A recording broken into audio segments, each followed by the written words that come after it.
हाँ तो भाई, क्या हालचाल है आप सभी लोगों के। लिंच पिन पे आपका स्वागत है। राजस्थान की ज्योग्राफी पढ़ रहे थे भाई हम। एक छोटी सी चीज मैं आपसे कहना भी चाहता हूँ और बताना भी चाहता हूँ। कहना मैं ये चाहता हूँ कि जब हम नहरें पढ़ रहे थे भाई, हैं, नहरें पढ़ रहे थे तो उसके अंदर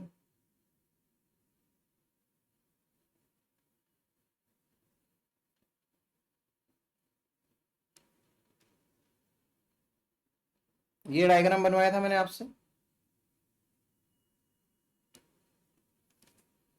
इसमें क्या मैंने सिद्धमुख निहालवा, ये राजीव गांधी सिद्धमुख वाली पढ़ाई थी, या यमुना लिंक कैनाल, या भरतपुर वाली, या नर्मदा नहर, ये चीजें मैंने आपको पढ़ाई थी या नहीं पढ़ाई थी। मैंने क्लास में जब क्लास ली थी मैंने सीधा ईआरसीपी स्टार्ट कर दिया था, है ना। तो ध्यान देते ही नहीं हो आप कि हाँ इसने बोल दिया है तो बस ठीक है, हाँ हो गया होगा, पता नहीं कहाँ। अपने नोट्स भी देखते हो क्या कि ईआरसीपी से पहले कितना क्या पढ़ा दिया। रिवाइज करते हो कि नहीं करते हो भाई। मुझे तो इससे थोड़ा डर लगने लग गया आपका कि आप पढ़ाई करते हो कि नहीं। ये तो एक ने किसी ने मेरे को बताया, उन्होंने मुझे काफ़ी ऐसे क्यूरियसली कहा कि भाई अ, गलती से अगर मेरे से कोई क्लास छूट गई हो तो आप मुझे बताओ, मेरे को ये चीज़ें नहीं मिल रही। गलती से उनसे तो कुछ नहीं छूटा, लेकिन मेरे से जरूरी दो तीन चीजें छूट गई। एक दो पेज थे वो गायब हो गए थे मेरे पास से, तो मुझे लगा क्या पता मैंने पढ़ा दिया होगा, और मैंने ईआरसीपी से कंटिन्यू कर दिया सीधा। तो उन्होंने बता दिया, मुझे पता चल गया। वरना मेरा तो कोई नुकसान नहीं होता। आपको ऐसे भी टेंशन रहती है ना, कि ज्योग्राफी भी पढ़नी है, हिस्ट्री भी पढ़नी है, पॉलिटी भी पढ़नी है, बहुत कुछ पढ़ना है, और जो पढ़ाया जा रहा है उसका ही ध्यान नहीं है भैया। कितना पढ़ा दिया, क्या पढ़ा दिया, या कुछ छूट गया है कि नहीं छूटा है। तो पहले आज अपन ये कवर करेंगे जो दो तीन एक चीजें छूटी है। तो ईआरसीपी जहां पे लिखा है उसके अगर आसपास में अगर आपने दो तीन पन्ने छोड़े हैं, नहीं छोड़े होंगे तो भी मुझे नहीं पता। आपको जहां पे भी जगह सही लगे वहां पे दो, एक एक या डेढ़ पन्ने के अंदर काम हो जाएगा। ये पूरा करना है भाई, छोड़ना कुछ ही नहीं है। मुझे ये नहीं समझ में आ रहा अभी तक, लोगों को ये नहीं समझ में आया कि कंटेंट में कोई कंजूसी नहीं करी जा रही। आप ऐसी ही चीजों के पैसे देते हो। अगर यही सारा मटेरियल आरएएस में पढ़ाया जाए तो 1 लाख रुपए की फीस वाली चीज हो जाएगी, जिसमें उसमें से भी आप देख लो अगर कुछ छूट रहा है तो, या फिर उसमें अगर कुछ ऐसा स्पेशल है जो यहाँ पे नहीं बताया गया है और वहां पे कुछ बहुत बेहतरीन तरीके से एक्सप्लेन कर दिया गया हो, जरा सा भी डिफरेंस लेके आ जाओ आप तो खाली, है ना। तो पढ़ते रहो भाई। और ऐसे ही मतलब मुझे लगता है कि यार बच्चों को टेंशन रहती है, पढ़ने वालों को, और ध्यान है नहीं हमें कि कौन सी चीज जो है वो छुड़ा दी। मैं तो हुई ऐसे ही। थोड़ी बहुत स्टूडेंट की भी जिम्मेदारी बनती है क्या, कि हमें क्या पढ़ा दिया गया है क्या नहीं पढ़ाया गया है। मुझे ये लगता है कि कहाँ तक पढ़ा दिया था, मैं एक बार खुद ही देख लेता हूँ फिर से। ये भी स्लो चलेगा भाई।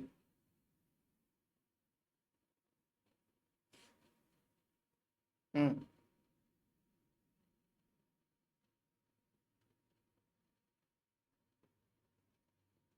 ठीक है भाई, देखो यहाँ से हमने स्टार्ट कराया था।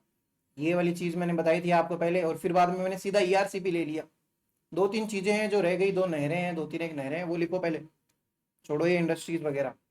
या तो फिर एक काम करते हैं, पहले हम इंडस्ट्रीज पूरी कर लेते हैं, अभी हो जाएगी ये क्लास के अंदर, और उसके बाद में 2 पन्ने उसके लिए छोड़ देना। मैं अभी करवा दूंगा इसी क्लास के अंदर, नहरें भी करवा दूंगा पूरी, और ये इंडस्ट्री वाला टॉपिक भी आज पूरा हो जाएगा। प्लस साथ ही साथ में हम आज मिनरल्स भी स्टार्ट कर देंगे। तो बढ़िया से अपने तैयार होके बैठो। पहले हम यही कंटिन्यू कर लेते हैं ना भाई, तो आपके भी नोट्स नहीं खराब होंगे। हमने लास्ट क्लास के अंदर कहाँ तक क्या देख लिया था, हमने सीमेंट वाला देख लिया था ना, तो उससे आगे कंटिन्यू करेंगे। एक सेकंड बना आप।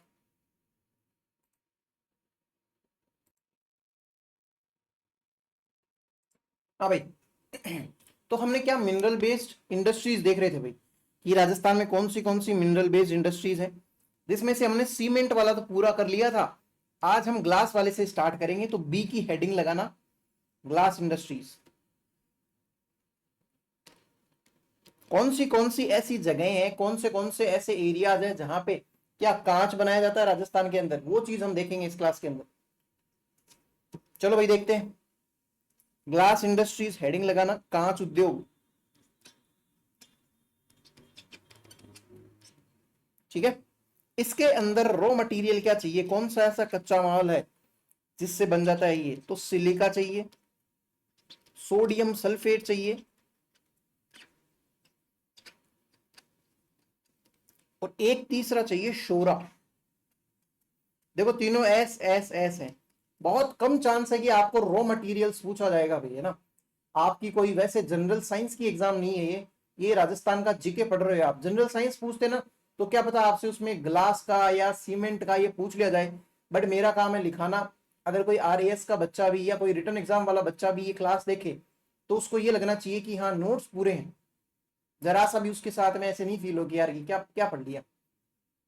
कंजूसी बिल्कुल नहीं होगी। लिख लो आप भी, आपके नोट्स पूरे हो जाएंगे। आप भी मुझे कहोगे भाई जियोग्राफी के नोट्स एकदम पूरे हो गए हमारे सर। मैक्सिमम ग्लास कहाँ पे बनता है, तो मैंने आपको पहले भी बताया हुआ है कि हाईटेक वाला जो है वो यहीं पे है। तो धौलपुर के अंदर सबसे बढ़िया और सबसे ज्यादा ग्लास बनता है राजस्थान के अंदर। तो लिखना सर्वाधिक ग्लास या कांच उत्पादन धौलपुर में होता है। सर्वाधिक कांच उत्पादन धौलपुर में होता है। राजस्थान की बात चल रही है ना। Maximum glass sorry maximum glasses is produced in Dholpur. लिख लिया। अब राजस्थान में कौन सी जगह है जहां पे बनता है ना, तो धौलपुर के अंदर कहाँ कहाँ है वो लिख लो आप तो खाली। एक तो है धौलपुर ग्लास फैक्ट्री, कोई नहीं पूछेगा आपसे पर लिखना जरूर है, मेंस की एग्जाम हो तो काम में आएगी। और वैसे आपको कोई क्यों नहीं पूछेगा, एक बार सोचना, आप खुद सोचो। ऐसे पूछेगा कि धौलपुर ग्लास फैक्ट्री किधर है, हाँ कंफ्यूज करने के लिए वो जरूर पूछेगा। हनुमानगढ़ शुगर मिल कहाँ पे है, हनुमानगढ़ सूती वस्त्र उद्योग कहाँ पे है, और सॉरी हनुमानगढ़ नहीं गंगानगर वाला, उसका आंसर हनुमानगढ़ जरूर है। ठीक है, ध्यान में रखना पर वो बात। फिर उसके बाद में एक है हाईटेक वाला, ये पूछ सकते हैं। हाईटेक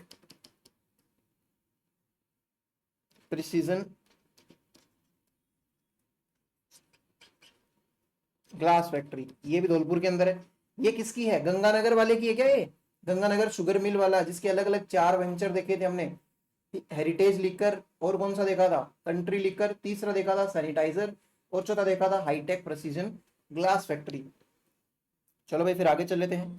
कोटा के अंदर भी है भाई, जो कोटा के अंदर है उसका नाम क्या है, सैमकोर, सैमकोर ग्लास फैक्ट्री। ठीक है। फिर अलवर के अंदर भिवाड़ी नाम की जगह का नाम सुन रखा है, राइजिंग मैनचेस्टर है क्या ये। इधर भी एक है जिसका नाम क्या है, सेंट गोबेन,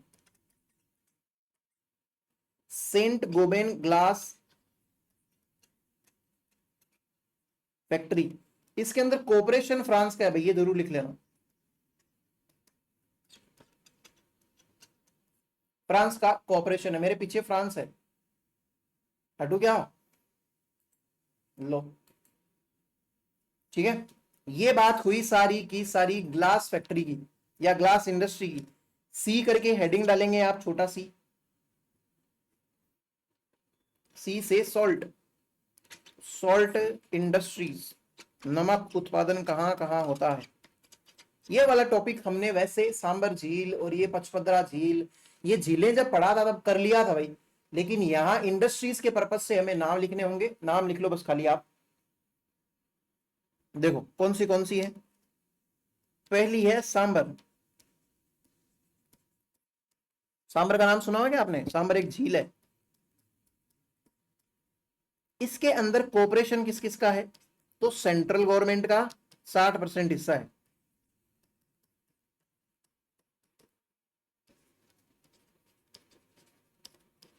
स्टेट गवर्नमेंट का 40% ही हिस्सा है। जो सेंट्रल गवर्नमेंट है ना, उसने सोल्ट कंपनी जब खोली थी उसका नाम क्या है, गवर्नमेंट की कंपनी का नाम है हिंदुस्तान सोल्ट लिमिटेड।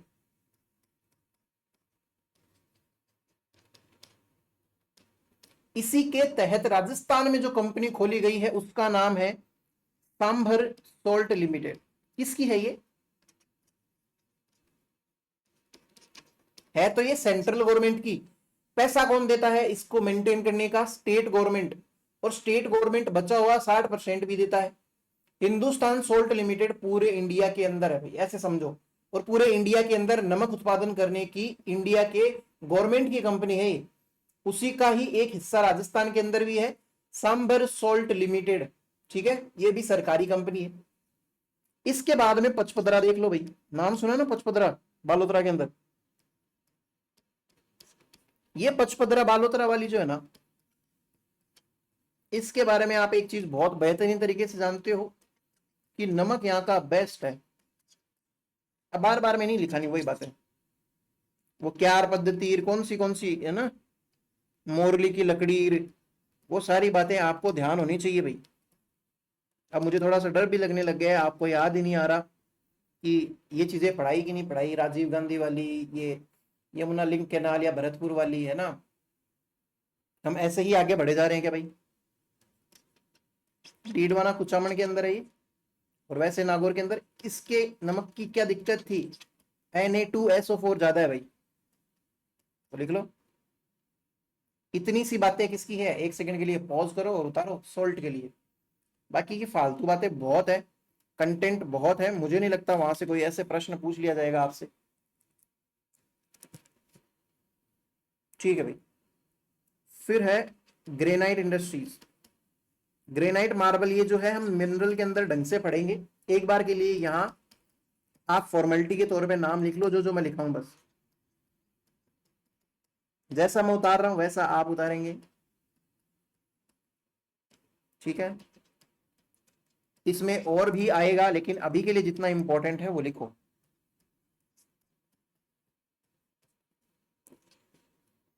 जालोर को बोलते हैं भाई ग्रेनाइट सिटी। यहाँ पे ग्रेनाइट बहुत ज्यादा मिलता है, और लोग जमीनें लीज पे लेते हैं यहाँ पे, और जमीनों के नीचे मिलता है ग्रेनाइट पत्थर, और ग्रेनाइट पत्थर की करते हैं खुदाई। ठीक है। फिर आ जाओ मार्बल के ऊपर। मार्बल मिलता है मेनली राजसमंद के अंदर, संगमरमर, है ना। फिर ऐसे लगाना किशनगढ़। इसके बारे में एक लाइन लिख लो। यहां ग्रेनाइट तथा मार्बल की, ग्रेनाइट तथा मार्बल की एशिया की सबसे बड़ी, एशिया की सबसे बड़ी मंडी है। मंडी यानी मार्केट, मार्केट को कहते हैं मंडी, है ना। इंग्लिश वाले लिखना भाई, अंग्रेजी लोगों। Kishangarh Ajmer. Here, here Asia's biggest granite and marble market. Here, Asia's biggest granite and marble market is situated या located या फिर present, is present। मंडी है ना। अंग्रेजी लोगों भी मार्केट को मंडी लिख लेना भाई एक बार के लिए, कई बार एग्जाम के अंदर मंडी शब्द दिया हुआ आता है। ये है माइका, जिसको हिंदी में बोलते हैं अभ्रक। अदरक नहीं है भाई, अभ्रक। इसको बनाने में राजस्थान जो है इंडिया के अंदर फर्स्ट रैंक रखता है। जैसे सीमेंट के अंदर भी आगे है, वैसे ही माइका के अंदर भी राजस्थान आगे है। तो लिखना first in India, Rajasthan is first in India, first in India, है ना। माइका प्रोडक्शन के की ही बात चल रही है, तो पूरा लिखने की जरूरत नहीं है, क्यों फालतू के अंदर आपकी उंगलियां दुखवाऊं। राजस्थान भारत में माइका के लिए प्रथम स्थान रखता है। राजस्थान भारत में माइका के लिए प्रथम स्थान रखता है। जो भिलवाड़ा है ना, भिलवाड़ा, उसको बोलते हैं माइका सिटी। इसके बारे में लिख लो राजस्थान का, ऐसे बताना पहले भिलवाड़ा माइका सिटी, और फिर लिखना राजस्थान का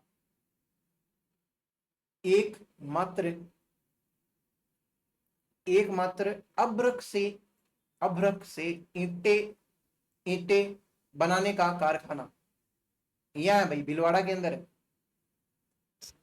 इंडिया, सॉरी राजस्थान में, सॉरी इंडिया नहीं, Rajasthan only, Rajasthan only mica brick factory, mica brick, brick मतलब ईंटे, mica brick factory is here, Rajasthan only mica brick factory is here.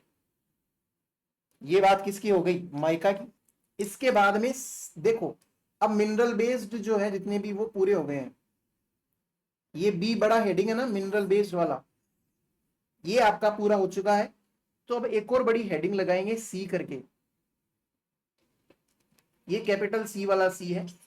इसमें आप लिखना फॉरेस्ट्री बेस्ड इंडस्ट्री। देखो हम सारी इंडस्ट्रीज को ऐसे पूरा प्रॉपर क्लासिफाई करके पढ़ रहे हैं ताकि आपसे गलती से भी गलती ना हो।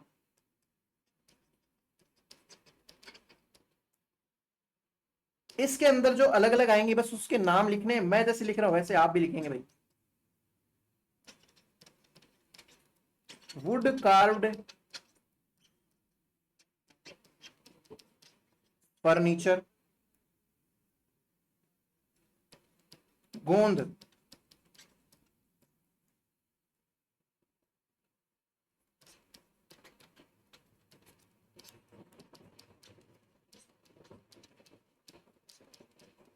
बस इतना ही देखेंगे। राजस्थान में इतनी ज्यादा फॉरेस्ट है तो है नहीं, कोई बहुत ज्यादा यूजफुल है नहीं, थोड़ी बहुत मेडिसिनल प्लांट भी है जिससे औषधियां बनती है, तो उसकी भी कोई बहुत बड़ी इंडस्ट्री नहीं है ना।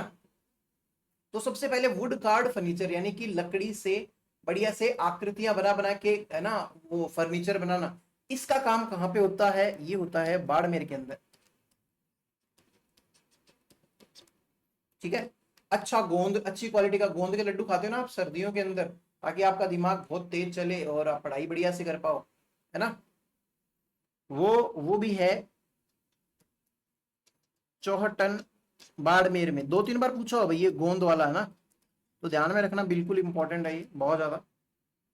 फिर देखो टसर सिल्क, ये सिल्क का एक प्रकार है और ये राजस्थान के अंदर सिल्क का एक प्रोग्राम चलता है, tussar silk programme, TSP, tussar silk. मैं हटता हूं, देखो प्रोग्राम, ये पहली बार कब चलाया गया था, 1986 के अंदर चलाया गया था। जिसके अंदर किस किसने पार्टिसिपेट किया था, उदयपुर ने, बांसवाड़ा में और कोटा के अंदर। ये तीन जगहों पे क्या हुआ है, टसर सिल्क प्रोग्राम, जिसके तहत सिल्क बनाने का वो किया गया था। ठीक है, काम। ये पूरी होती है फॉरेस्ट्री बेस्ड इंडस्ट्रीज। अब जैसे सी लगाया है ना, वैसे ही बड़ा सारा एक डी लगाएंगे। डी लगा के हम क्या लिखेंगे, इंजीनियरिंग बेस्ड इंडस्ट्रीज, डी। ये इसका इंक्लूडेड डी नहीं है भाई, अलग से डी है ना, इंजीनियरिंग, इंजीनियरिंग या इंजीनियरिंग इंडस्ट्रीज लिख लो, बेस्ड लिखने की जरूरत नहीं है।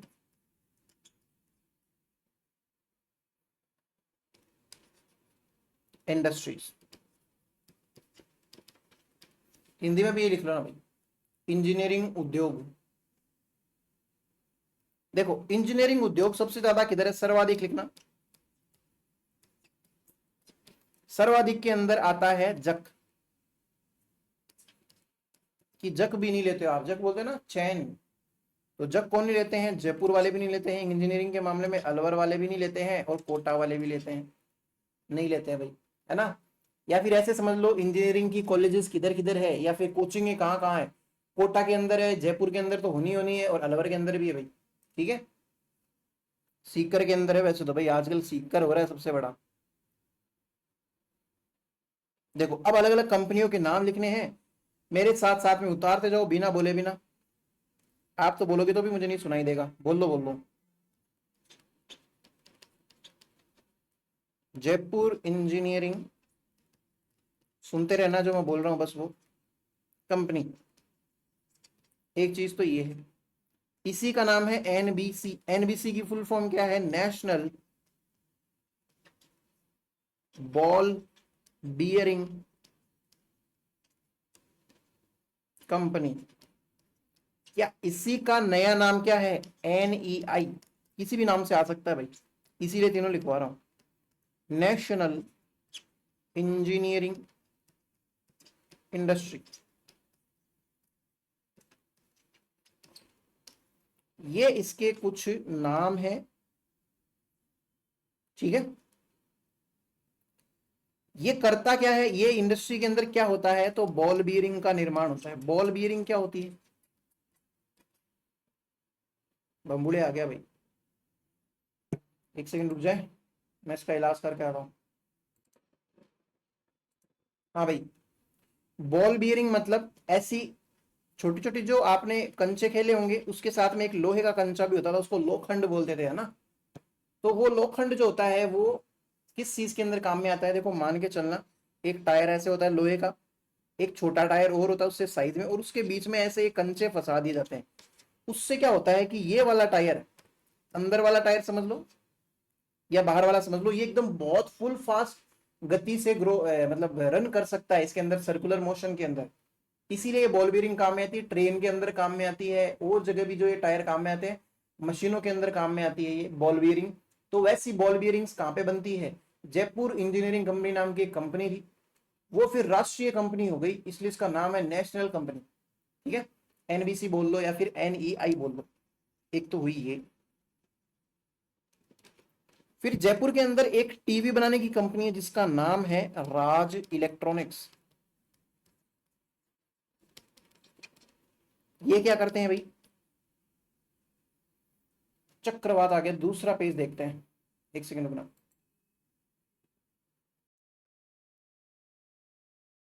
हाँ भाई, तो हम देख रहे थे राज इलेक्ट्रॉनिक्स वाला, राज इलेक्ट्रॉनिक्स फिर से लिख लो, वो पहले वाला तो लिख लिया होगा आपने, राज इलेक्ट्रॉनिक्स। ये कंपनी किधर है? ये जयपुर के अंदर है, टीवी बनाती है भाई,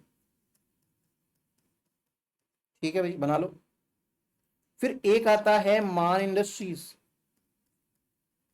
डबल एन लिखना, ऐसे नहीं भी लिखोगे तो कोई कुछ नहीं कहेगा, आपके ही नोट्स हैं, एग्जाम में सही टिक करके आ जाना। वैसे आयरन प्रोडक्ट्स बनाते हैं भाई, और ये है कहाँ पे? जयपुर के अंदर। आयरन प्रोडक्ट्स में भी मेनली क्या बनाते हैं? टावर बनाते हैं, टावर, टावर समझते हो क्या होते हैं? हाँ वो बनाते हैं बस। और डोर बनाते हैं, बड़े बड़े दरवाजे, आपके घर के दरवाजे नहीं बनाते कोई, ये कोई अब्दुल लुहार नहीं है ये, मान इंडस्ट्री है ये, ठीक है। फिर उसके बाद में एक और लिखो आप, जयपुर मेटल्स।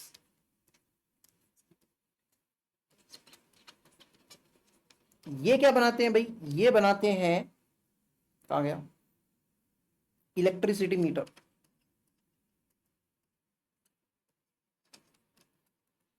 ठीक है। जयपुर के अंदर है, नाम से ही पता चल रहा है, तो क्या लिखा हूं? जयपुर। इसके अलावा आप लिखना स्टार्ट करें, जेके इलेक्ट्रॉनिक्स, जेके सीमेंट की जगह इलेक्ट्रॉनिक्स है इस बार। ये टीवी बनाती है, लेकिन ये कोटा के अंदर बनाती है टीवी। एक है वैगन फैक्ट्री,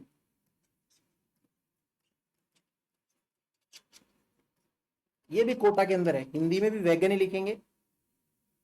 एक है कैपेसिटन मीटर, कैपेसिटन मीटर आपने सुना ही होगा नाम, ये पानी के मीटर होते हैं भाई, पानी के मीटर बनाते हैं भाई ये, पाली और जयपुर, याद भी रख सकते हो। कैपेसिटन मीटर पानी के होते हैं, तो पानी पाली, पाली पानी, इसके अलावा जयपुर हो लिख दो भाई, ठीक है।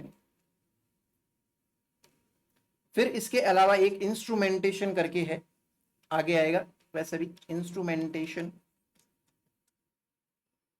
या यांत्रिकी, इसकी इंडस्ट्री है, ये कहां पे है? कोटा के अंदर। इसके अलावा एक है हिंदुस्तान रेडिएटर्स, है ना, रेडिएशन से रिलेटेड, रेडियो, क्या बोलते हैं, रेडियो धर्मी, जोधपुर के अंदर भाई, ठीक है। इसके अलावा भारत इलेक्ट्रॉनिक लिमिटेड, ये भी कांकणी जोधपुर के अंदर है। ठीक है भाई, इतना अगर आपने लिख लिया है तो एक और लिखना, आरएस के एग्जाम में भी आया हुआ है, मेडिटेक मेडिकल डिवाइसेस पार्क। ये पार्क कहां पे है? बोरनाड़ा जोधपुर के अंदर।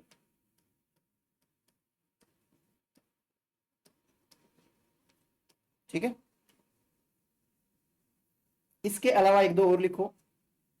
एक का नाम है हीरो कॉर्प्स, हीरो होंडा वाली कंपनी जो है ना उसका।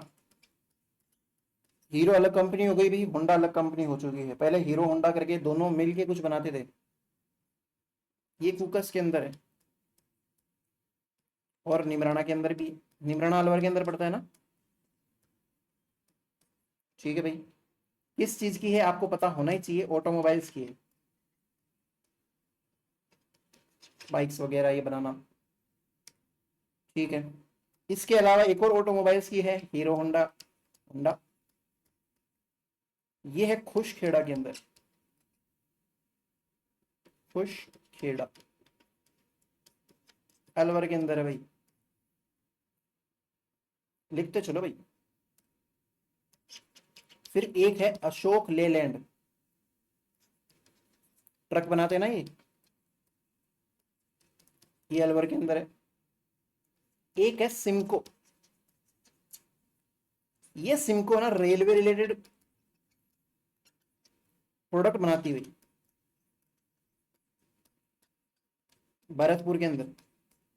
क्या, जैसे रेल के डब्बे हो गए या रेल से रिलेटेड जितने भी साधन होते हैं ना, मतलब प्रोडक्ट्स होते हैं, वो कौन बनाती है? सिमको वाले बनाते हैं। ये चीजें हो गई इंजीनियरिंग इंडस्ट्रीज के बारे में।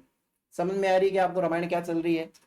ये ना देखो, सुनने में अभी लग रहा होगा कि कितना सारा है, नहीं है, बिल्कुल नहीं है। आप डेली के जो भी आप पढ़ते हो, जैसे मैं आपने कोई भी चीज पढ़ रहे होंगे, भले ही आप इंडस्ट्रीज को एक साथ मत खत्म करो ना। आपको किसने कहा है एक दिन में आप शुगर मिल पढ़ लो, उसके अगले दिन वस्त्र वाला ही पढ़ लो खाली, फिर सीमेंट वाला ही पढ़ लो। ऐसे कर करके धीरे धीरे इकट्ठा कर लो।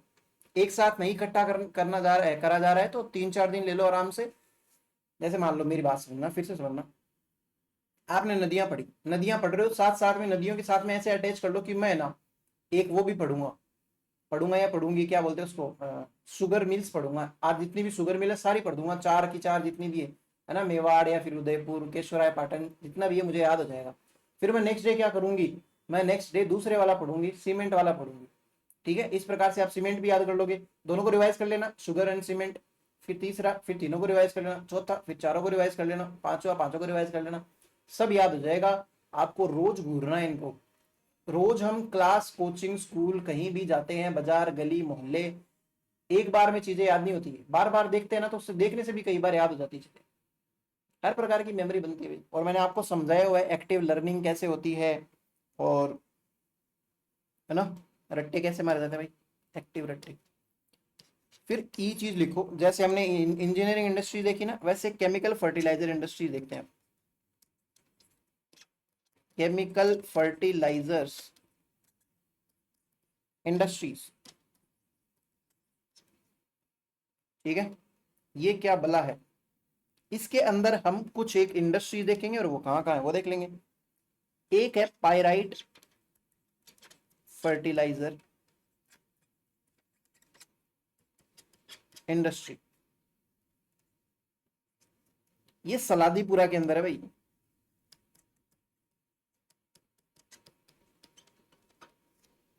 एक है मोदी साहब, Modi chemical industry,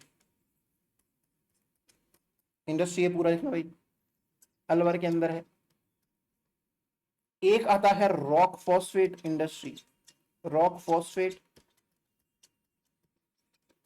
chemical fertiliser industry. ये किधर आती है? जामर कोटड़ा के अंदर। और मैंने आपको कल बताया था, जामर कोटड़ा जो है वो उदयपुर के अंदर है भाई। इधर किस चीज का प्लांट है या रिफाइनरी है, बता सकते हो क्या आप मुझे?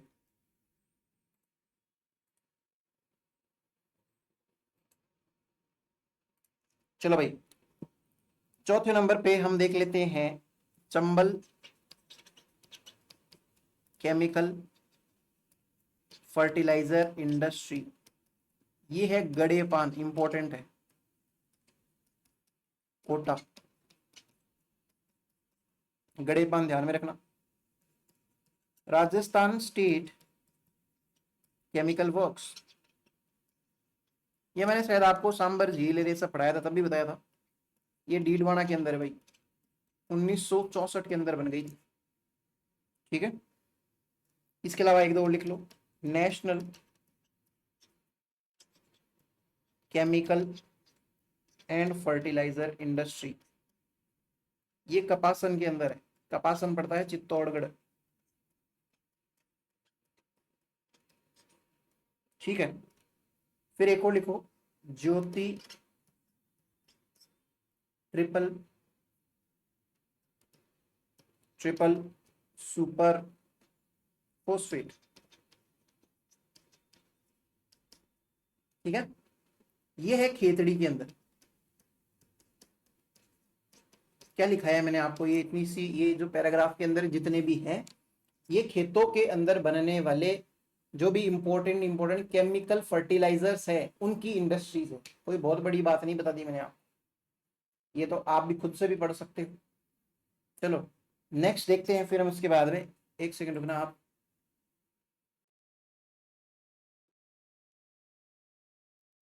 एक चीज और देखते हैं हम, हमने इतनी देर से एक तो देखा था आकार के आधार पर इंडस्ट्रीज, है ना, MSME करके देखा था हमने, है ना, माइक्रो स्मॉल एंड मीडियम। फिर उसके बाद में हमने सेकंड टॉपिक देखा था मैन्युफैक्चरिंग के आधार पे।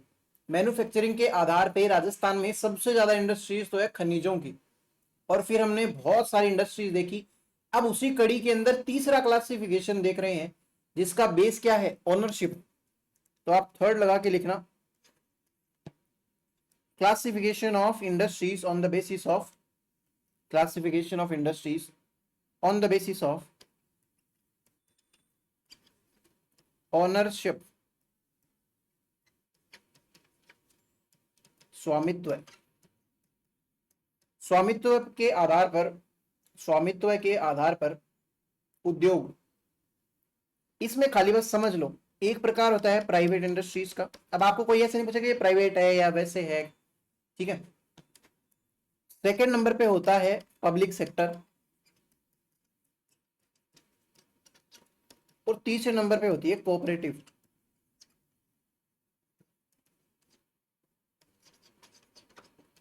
इसमें आप मेनली हेडिंग डाल लो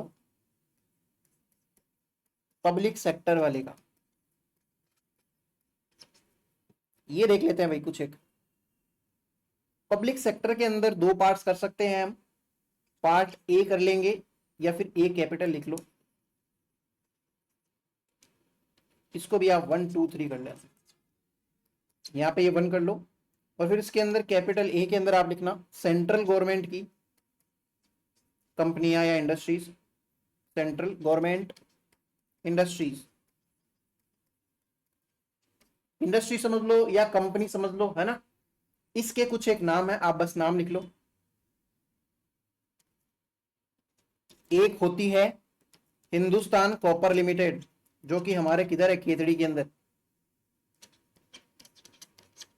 ये कंपनी कॉपर बनाने का काम करती है, कॉपर की खुदाई करती है ना, उसको प्योरीफाई करती है, ये खेतड़ी के अंदर है, खेतड़ी झुंझुनू।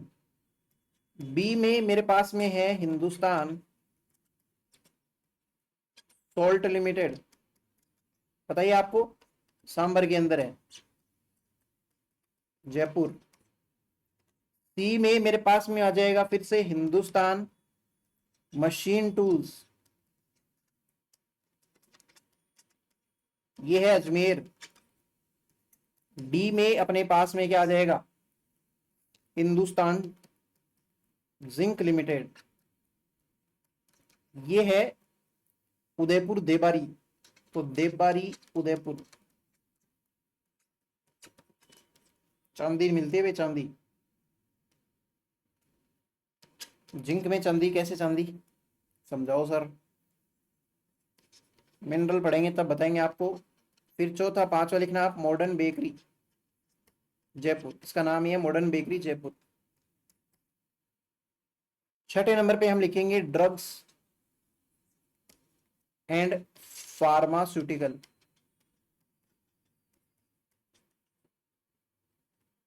ये भी जयपुर में है, किसकी है? केंद्र सरकार की। फिर जी पे आप क्या लिखेंगे? Last, instrumentation. हमने देखा था क्या पीछे? तब हम खाली ये देख रहे थे कि इंजीनियरिंग है या फिर फॉरेस्ट्री की है या केमिकल की है, कैसी है। अब हम देख रहे हैं गवर्नमेंट है या प्राइवेट है।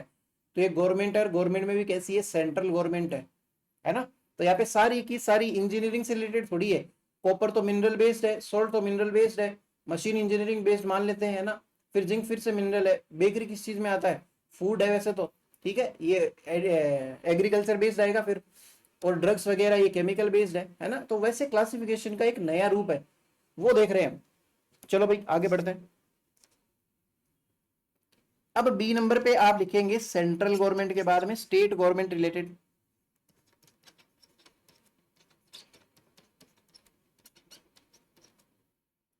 स्टेट गवर्नमेंट की, एक सेकंड रुकना भाई। देखो स्टेट गवर्नमेंट की जो हम पढ़ेंगे वो दो तरीके से पढ़ेंगे। कैसे पढ़ेंगे बताता हूं। इसमें एक हेडिंग लगाना आप, एक करके लिखना। यहां पे लिखना स्टैट्यूटरी बोर्ड। स्टैट्यूटरी बोर्ड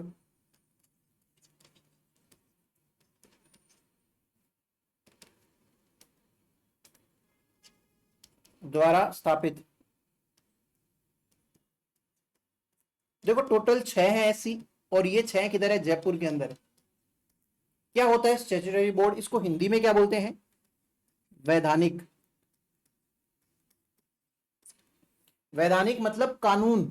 समझना, मैं जब आपको दो तीन बता दूंगा इंडस्ट्री, उसके बाद में आप समझना इस चीज को। एक कार्यालय या कंपनी या फिर इंडस्ट्री किस नाम से है? इसका नाम है, अब इसके अंदर देख रहे हैं स्टैट्यूटरी के अंदर, एक का नाम लिखना आप, Rajasthan financial corporation.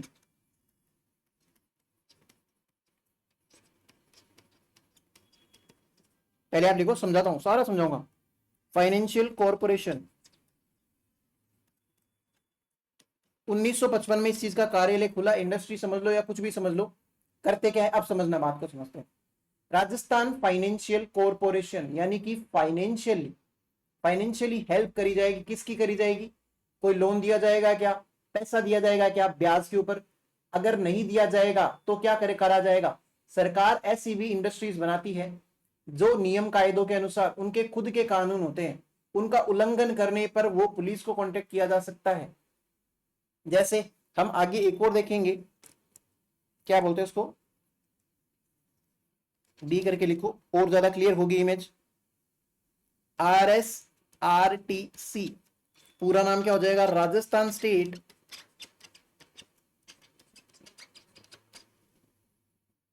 Road transport, road transport corporation. ये 1957 में। अब मान लेते हैं आप बस के अंदर बैठे हैं, मेरे पीछे 1957, ठीक है, ये लिख लो आप बस के अंदर बैठे लेकिन आपने टिकट नहीं ली। इस चीज का जुर्माना सरकार आपके ऊपर किस बेसिस पे लगा रही है? RSRTC के नियम कायदे हैं। वो नियम कायदे कहां से आए?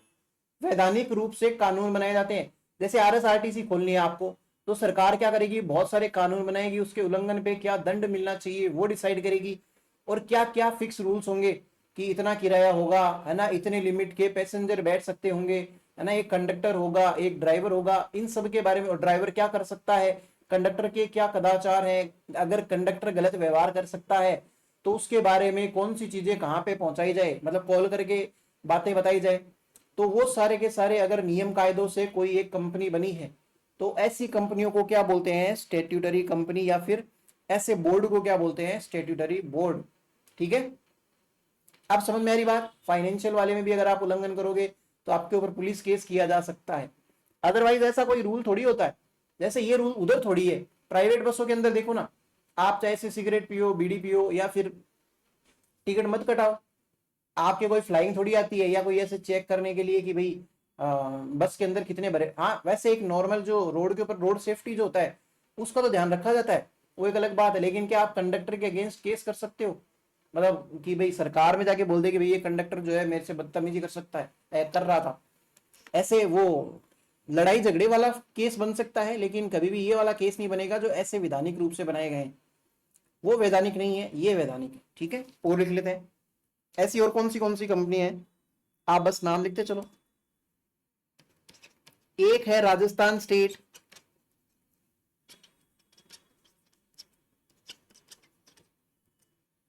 Agriculture warehousing corporation.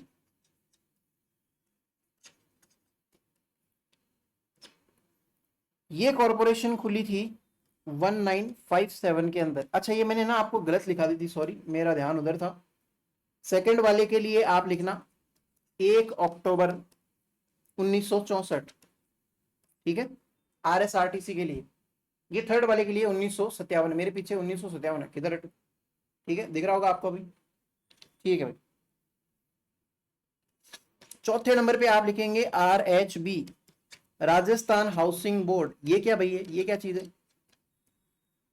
Housing board वाले जो होते हैं वो घर बनाते हैं भाई, एक प्रकार से कार्यालयों का, भवनों का निर्माण करने के लिए। अगर इनकी कोई इंजीनियरिंग वो कंपनी या इंडस्ट्री है, वो ये है कि मान लो कहीं पे सचिवालय बनना है तो राजस्थान हाउसिंग बोर्ड वाले बनाएंगे। ठीक है, उसके भी अलग नियम कायदे हैं, क्या होता है क्या नहीं होता है। ये 1970 के अंदर बना था। फिर उसके बाद में राजस्थान एग्रीकल्चर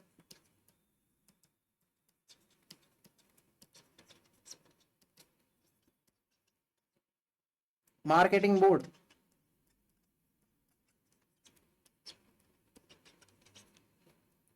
1974 में। फिर एक और लिख लो लास्ट,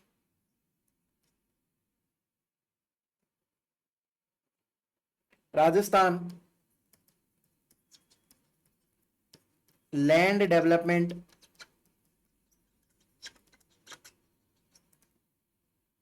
कॉरपोरेशन। अब ना ऐसी चीजें मैं हिंदी में क्या ही लिखा हूं आपको, जैसे राजस्थान भूमि विकास कॉरपोरेशन या प्राधिकरण, क्या लिखना पड़ा है? ऐसे यही लिख लो ना, क्यों फालतू में ऐसे जबरदस्ती की टिपिकल हिंदी रटते हो। राजस्थान लैंड डेवलपमेंट कॉरपोरेशन दिख जाएगा सामने आपको नाम, और आप कर सकते हो सही गलत। देखो, जैसे मैंने आपको ये बताया था ना स्टेट्यूटरी वाला, वैसे ही सेकंड नंबर की हेडिंग लगा सकते हैं हम, कंपनी एक्ट के अंदर रजिस्टर्ड कंपनियां।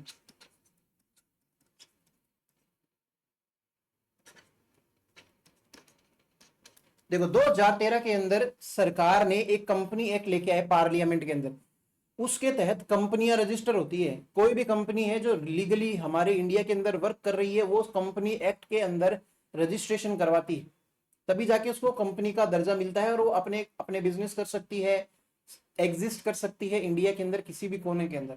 तो सरकार भी उसके अंदर अपनी कंपनियां खोल सकती है, और कंपनी खोलेगी तो सरकार को भी क्या करना पड़ेगा? कंपनी एक्ट के अंदर रजिस्टर करनी पड़ेगी। भले वो बैंक है, कोई अस्पताल है, या कोई कोचिंग है, या कुछ भी है, अगर आप उसको कंपनी बनाना चाहते हो, बड़ी चीज बनाना चाहते हो, तो रजिस्टर करवाना पड़ेगा यहाँ पे। तो सरकार ने क्या क्या रजिस्टर करवा रखा है ऐसा, वो देख लेते हैं। ए करके आप लिखेंगे विद्युत वितरण निगम, विद्युत वितरण निगम। गर्मियों में राजस्थान में सबसे ज्यादा जिसके लिए अभद्र भाषा का उपयोग करे जाते हैं, वो ये क्या है? बिजली नहीं देते क्या आपको? ये इलेक्ट्रिसिटी डिस्ट्रीब्यूशन कॉरपोरेशन। ठीक है, ये कहां कहां पे है? एक तो जोधपुर का अलग है, एक है जयपुर का, उसका खुद का अलग है, एक है अजमेर वालों का, ये अलग है, 3 है टोटल। फिर बी करके लिखना रेल, REIL, फुल फॉर्म से समझ में आएगा आपको, Rajasthan electronics and instrumentation.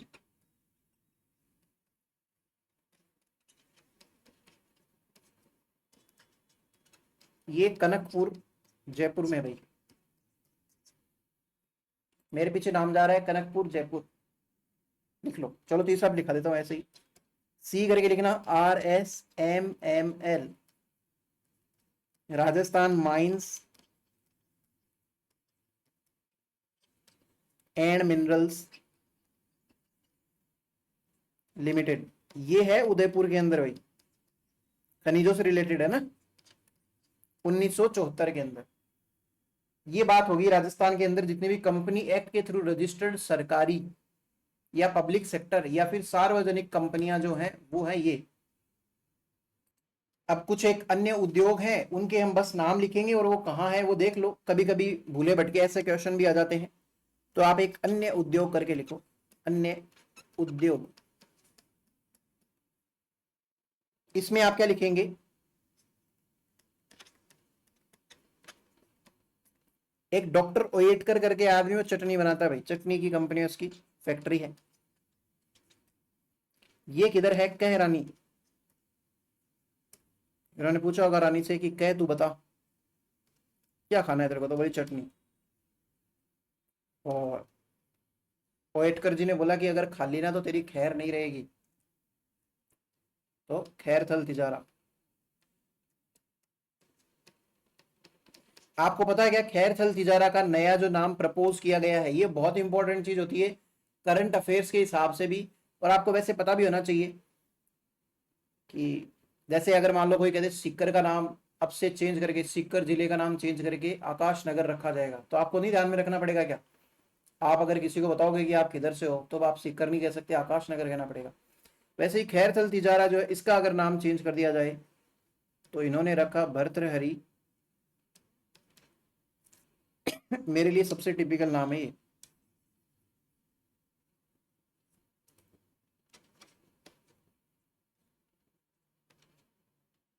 Bhartrihari नगर, ठीक है। इधर भर्तृहरि जो भगवान को माना जाता है, अलवर भरतपुर इधर इस साइड के अंदर, तो उसी के नाम से क्या रख दिया, ये नगर, भर्तृहरि नगर, ठीक है। खैर थल तिजारा का नया नाम भाई। इसके अलावा और क्या है, ओएटकर के अलावा ओरिएंटल पावर केबल्स भाई। ओरिएंटल के फैंस होते ना, कुछ बड़े बड़े और कुछ इंपॉर्टेंट ही लिखा रहा हूं, वैसे इसका तो चांस कम ही है। पावर केबल्स, पावर केबल्स,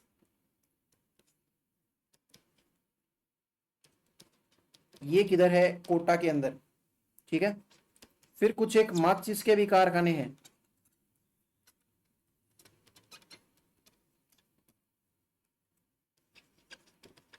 ये अजमेर और अलवर के अंदर है।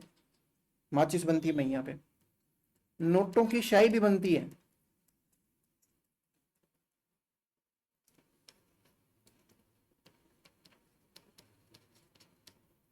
ये भिवाड़ी के अंदर बनती है भाई। भिवाड़ी किधर आएगा, खैरतल तिजारा या अलवर के अंदर आएगा, है ना। तो दोनों लिख सकते हो या खैरतल तिजारा लिख लो, भर्तृहरि नगर। फिर एक आता है Rajasthan explosives and chemicals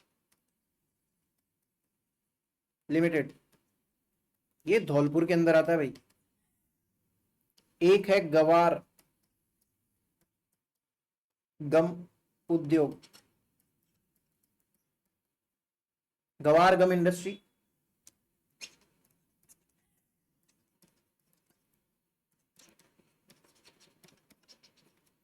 Jodhpur के अंदर। फिर थोड़ी सी भूख लगा देते हैं आपको, भुजिया पापड़, इसके उद्योग ज्यादातर आपको बीकानेर के अंदर मिलेंगे, बीकानेरी भुजिया।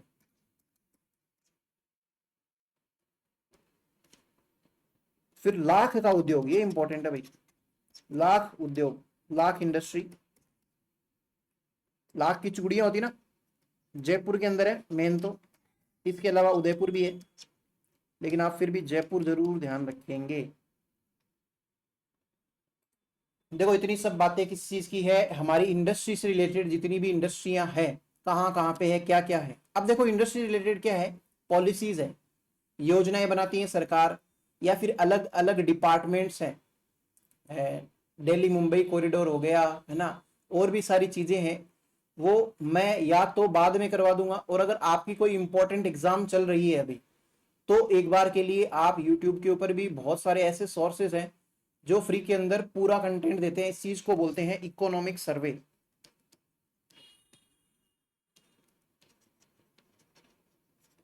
टाइम पे तो मैं भी करवा दूंगा, लेकिन अभी के लिए प्रॉमिस तो नहीं करना चाहिए ऐसी चीज जिससे आपका नुकसान हो। इसलिए आप ये इकोनॉमिक सर्वे, जिसमें आंकड़े होते हैं ज्यादातर कि कितना उत्पादन हुआ, कृषि के अंदर कितना क्या हुआ, पूरा होता है, एक एक चैप्टर वाइज पढ़ाया जाता है। पहला चैप्टर जो रहता है वो ओवरऑल हमारी क्या जीडीपी, जीएसवीए है ना, उसके ऊपर बेस्ड रहता है। सेकंड वाला कृषि से रिलेटेड रहता है कि कृषि के कितने कुल जोत हैं, कितने ऐसे लैंड्स हैं जिसके अंदर कितने परसेंट में कृषि होती है, कितनी पॉपुलेशन है जो आज भी इस पर डिपेंड करती है। मोट के अंदर भारत, राजस्थान का कौन सा स्थान है, चने में, बाजरे में, ये चीजें। या फिर पशुपालन के अंदर भी पूछेगा, दुग्ध के अंदर कितना परसेंट करते हैं, ऊन हो गया, भेड़ हो गया, कई सारी चीजें होती है ना। वैसे ही ये इंडस्ट्री वाला टॉपिक जब आता है तो इन चौथा नंबर का चैप्टर था शायद, जहां तक मेरे ध्यान आ रहा है, उस चैप्टर के अंदर इंडस्ट्री से रिलेटेड जितने भी ये फैक्ट्स रह गए जो आते हैं एग्जाम के अंदर, लेकिन ये इस ज्योग्राफी के अंदर नहीं आते, ज्योग्राफी का टॉपिक नहीं है वो, तो वो चीजें पढ़नी होती है यहाँ पे। और इसके काफी सारे ऑथेंटिक सोर्सेस हैं, आप अवेयर तो हो ही, ऐसा तो है नहीं पहली बार आपको सिर्फ लिंचपिन एकेडमी का ही पता है, इससे पहले आप बहुत कुछ जानते हो। तो एक बार ट्राई करना, आपको आराम से मिल जाएगा ये। और बाकी टाइम पे मैं इसको पूरा करवा भी दूंगा, अभी के लिए तो बिल्कुल नहीं भाई। इसलिए आप ध्यान रखना और ये जरूर करते रहना टाइम टू टाइम, ठीक है। कर लोगे ना। टोटल 11 या फिर 13 चैप्टर्स होते हैं, अभी मैं हल्का सा मिस कर रहा हूँ। 11 13 चैप्टर्स होते हैं जहां तक मुझे ध्यान है। कुछ एक बड़े होते हैं, 4 5 बड़े होते हैं, बाकी बहुत छोटे छोटे होते हैं, 2 2 3 3 पन्नों के ही चैप्टर होते हैं। उनमें से क्वेश्चन आते हैं भाई, कम से कम भी अगर आप कॉलेज लेक्चरर की एग्जाम दे रहे हो तो आपके 5 या 4 क्वेश्चन तो उधर से मिनिमम आ ही जाएंगे आराम से, या 7 भी आ सकते हैं इस हिसाब से। तो इम्पोर्टेंट है भाई, है ना। और मुझे जैसे ही टाइम मिलेगा मैं भी करा दूंगा। खैर, अब हम एक बार के लिए तो वो कंप्लीट कर लेंगे जो टॉपिक हमने छोड़ दिया था, नर्मदा नहर वाला। 2 3 एक चीजें जो रह गई थी, है ना, गलती से रह गई थी भाई, आपने भी मेरे को याद नहीं दिलाया, तो वो देख लेते हैं ना। उधर हमने क्या कंप्लीट कर लिया था, 2 कंप्लीट कर ली थी। अब आप तीसरी हेडिंग लगाना सी करके, बहुत ज्यादा नहीं है कुछ भी, 1 पन्ना या 1.5 पन्ना काफी रहेगा। राजीव गांधी सिद्ध मुख निहाल, सॉरी निहाल, ये पता नहीं मेरे को क्यों बार बार में ये नाम ऐसे याद रह गया, नहर, इसको नोहर कैनाल भी कहते हैं, नोहर नहर भी कहते हैं, नोहर नहर या कैनाल। देखना 1981 के अंदर है भाई। इसके अंदर भी पहरे का ही वो है कंट्रीब्यूशन, पहरा बताया था मैंने आपको, भूल गए क्या। पंजाब, हरियाणा और राजस्थान, इन 3 का क्या है, कंट्रीब्यूशन है। तो आप लिखना पहरा के समझौते से, पहरा के लिए क्या लिख लेंगे, पंजाब, हरियाणा और राजस्थान। ठीक है भाई, 1981 के अंदर तो स्टार्ट हुई थी।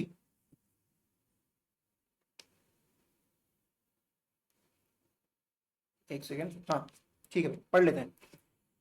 1989 से लेके 2002 में इसका काम पूरा होता है,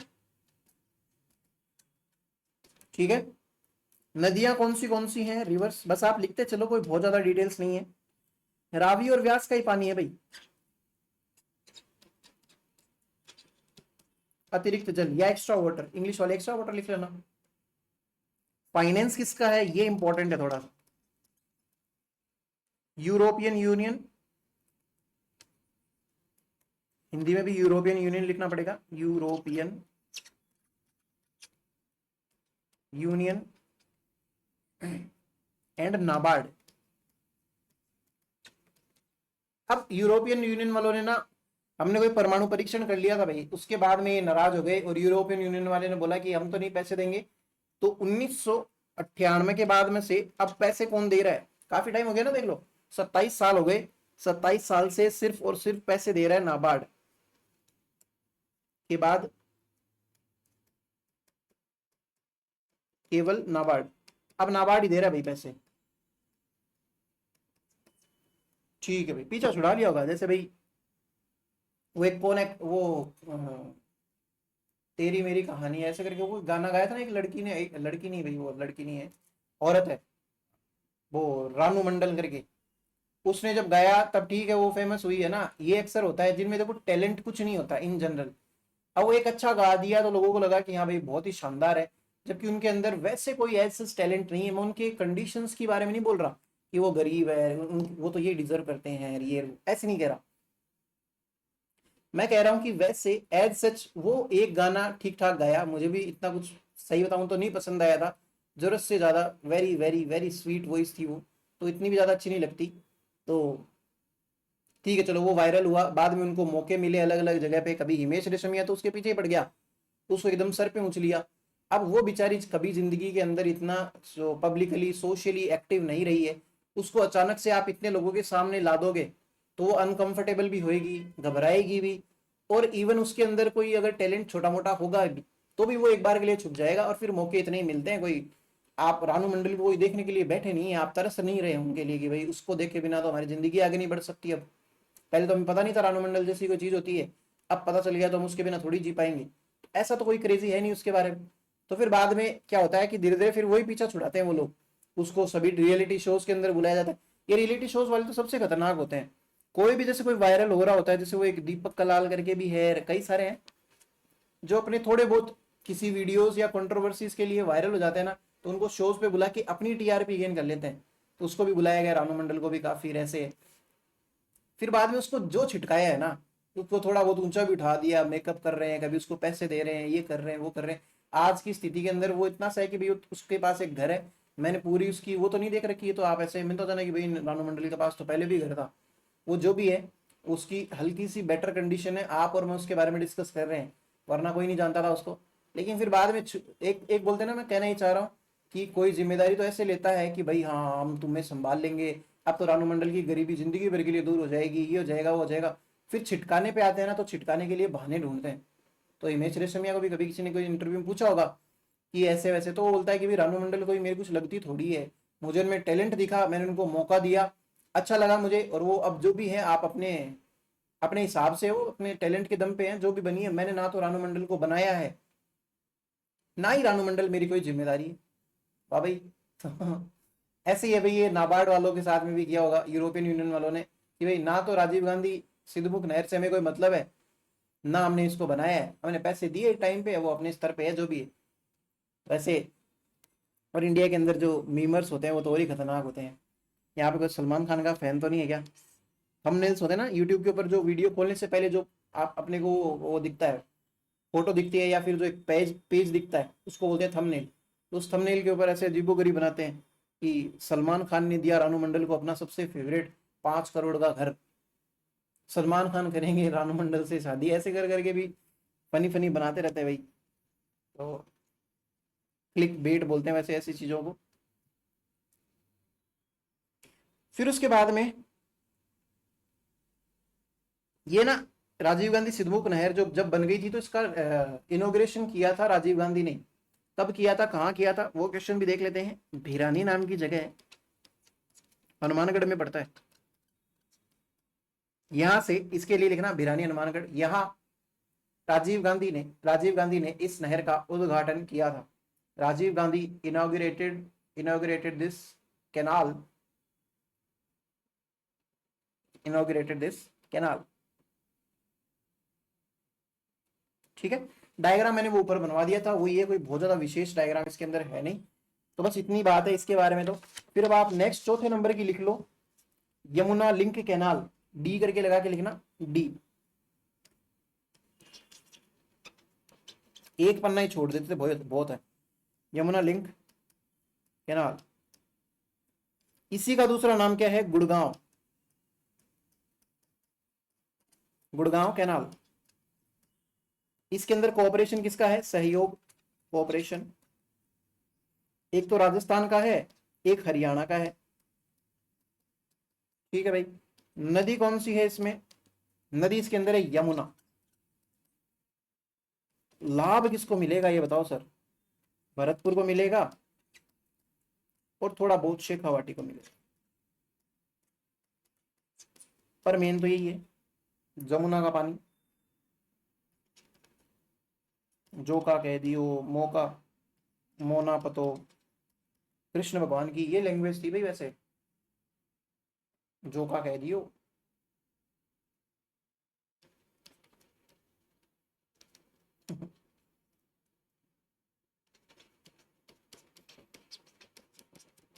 एक लाइन लिख लो बस ये, इस नहर द्वारा अजान बांध व घना पक्षी विहार को जलापूर्ति की जाती है। ठीक है, वाटर इज सप्लाइड टू अजान डैम एंड घना घना पक्षी विहार बर्ड सेंचुरी। एक लिख लो भरतपुर नहर, सिर्फ नाम लिखना है। सहयोग लिखेंगे किस किस का है, कोऑपरेशन, राजस्थान का तो है ही है, साथ साथ में यूपी का भी है। नदी कौन सी है, यमुना। लाभ किसको मिलेगा, भरतपुर को। लो भाई, इतनी सी बात थी। अब एक लास्ट और देख लेते हैं,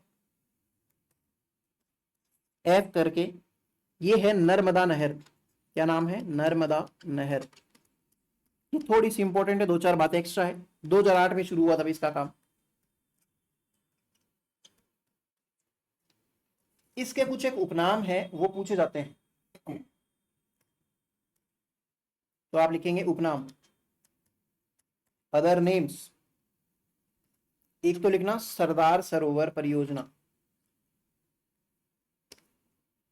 नर्मदा नहर परियोजना देख रहे हैं ना, तो सरदार, क्या लिख दिया मैंने, सरदारदार,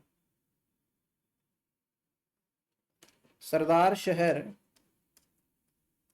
परियोजना, एक नाम तो इसका ये है। दूसरा इसका नाम है मारवाड़ की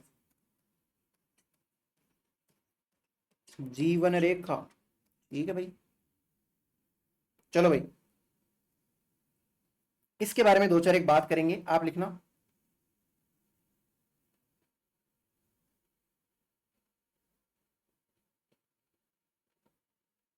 कौन कौन को इससे फायदा होगा वो लिखना। Madhya Pradesh, Maharashtra, MP, MH, Gujarat, Rajasthan. राजस्थान को जलापूर्ति, राजस्थान को जल आपूर्ति। इसकी टोटल लेंथ कितनी है, ये तो शायद पूछा जाए, नहीं पूछा जाए। 5 और 3 2 किलोमीटर, या फिर ऐसे याद रख लेना, 3 और 2 5 होते हैं। ठीक है, तो 5 के 2 टुकड़े कर दिए, 3 लिख दिया पहले, फिर 2 लिख दिया। राजस्थान में कितना है, 74 किलोमीटर है भाई। ये है काम की चीज। लाभ किसको मिलेगा मेनली, तो मेन लाभ प्राप्त होगा सिर्फ और सिर्फ जालोर को, मेन तो।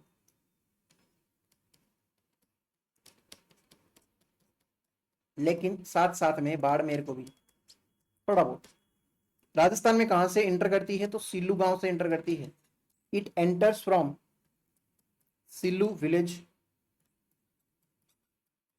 It enters from Sillu village, जहां पे क्या है, नर्मदेश्वर धाम है, where Narmadeshwar Dham is present. ये राजस्थान में सिल्लू गांव से प्रवेश करती है जहां नर्मदेश्वर धाम है। तो इससे आपको 2 फैक्ट याद हो गए कि नर्मदा नहर जो है कहां से एंटर करती है, और नर्मदेश्वर धाम कहां पे है, सिल्लू गांव या फिर जालोर के अंदर है।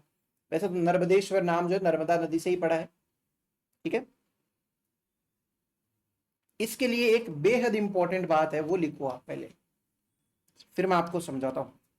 नर्मदा नहर एकमात्र नहर है, नर्मदा नहर एकमात्र ऐसी नहर है जिस पर बूंद बूंद प्रणाली, जिसको कहेंगे स्प्रिंकलर, स्प्रिंकलर टेक्निक अनिवार्य रूप से लागू है। नर्मदा नहर एक ऐसी नहर या एकमात्र ऐसी नहर है जिस पर बूंद बूंद प्रणाली अनिवार्य रूप से लागू है। अब आपको बूंद बूंद प्रणाली तो पता है कि भाई ड्रिप इरिगेशन हो गया है ना, या फिर ये स्प्रिंकलिंग हो गया। वाटर को बहुत कम से कम यूज करना है, वेस्ट नहीं करना, सबसे पहला पर्पज होता है। दूसरा पर्पज, उस एरिया के अंदर नहर की वजह से सेम की समस्या ना पैदा हो जाए, इसलिए हम ऐसी चीजें यूज करते हैं, ठीक है, बूंद बूंद प्रणाली से। और इस नदी के ऊपर या इस नहर के ऊपर ये कंपल्सरी रूप से लागू लागू किया गया है। Narmada canal is the Narmada canal is the only canal on which drip sprinkler technique is compulsorily, या फिर कंपल्सरी ऐसे लिख लो, इज कंपल्सरी। इसकी कुछ एक लिफ्ट है, उनके नाम लिख लो, लिफ्ट्स ऑफ नर्मदा कैनाल। एक का नाम लिखना सांचोर लिफ्ट। पहले अगर सांचोर जिला बन जाता तो सांचोर में लिखते, लेकिन अब जालोर में लिखेंगे। एक है भादरेड़ा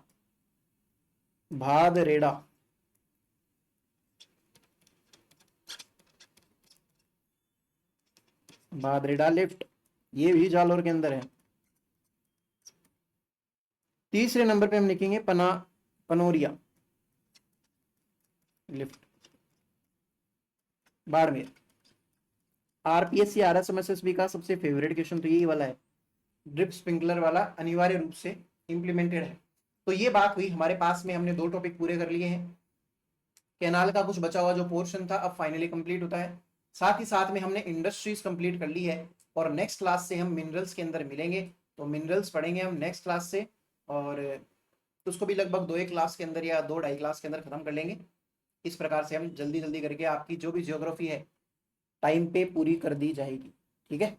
और इकोनॉमिक सर्वे वाली बात आप ध्यान में रखना, वो उसका कंटेंट बहुत इजीली अवेलेबल हो जाता है, पीडीएफ्स भी मिल जाती है, क्लासेस भी मिल जाती है। तो आप अपना नुकसान ना करवाइएगा, ये मैं कहना चाहता हूँ। बाकी मैं तो करवाऊंगा ही बाद में, मेरे भरोसे ना बैठे बिल्कुल भी इस चीज़ के लिए, ठीक है। धन्यवाद।